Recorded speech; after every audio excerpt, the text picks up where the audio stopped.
বন্ধুরা দেখো, বাবা কতগুলো ফল নিয়ে আসছে। প্রথমে বলে নেই, আমার শরীরের অবস্থা অনেক খারাপ, গলার ভয়েস বুঝতেই পারছো, একটু কষ্ট করে তোমরা একটু বুঝে নিও। তো পয়লা বৈশাখ গেছে, পয়লা বৈশাখে তো আমাদের সবসময় গণেশ দেবতার পূজা করা হয়ে থাকে।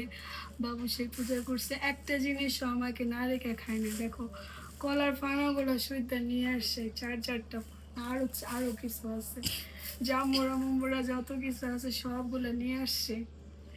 আমার বাবু আর মা একটা জিনিস আমাকে রেখে খায় না, মানে আমার ছেলে মেয়েকে। দেখো দুনিয়ার ফল,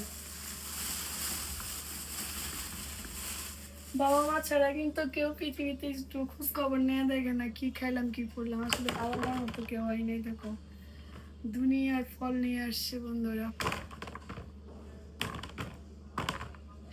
একটা মালটা, কমলা, আম বাবু কাউরে দেয় না, সব তালাতে রেখে দেয়। মা যদি কাউরে দিতে চায়, বাবু সেটা দিতে দেয় না, একটা কিছু দিতে দেয় না, তারা নিজেরাও খায় না বন্ধুরা, জানো। আর আমি তো একা, এর জন্য বেশি ভালোবাসাটা আমারই বেশি ভালোবাসে। একা হইলে যা হয়, একা হয়েছে এর জন্য ভালো হয়েছে, সব ভাগগুলো সব আমি নিজেই পাই। ভাগ করতে হয় না, এই ভাগগুলো আরেকজন থাকলে ভাগ পাইতো। তো বন্ধুরা সব আমি নিজেই ভাগ পাই।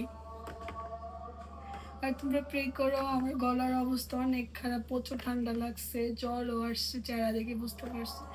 ফল যে কয়দিন বেড়া খাবো গাইস, ফ্রিজে রাখা যাবে না, ফ্রিজে রাখলে তো পয়সা যাবে, এর জন্যই বলে রাখলাম বন্ধুরা।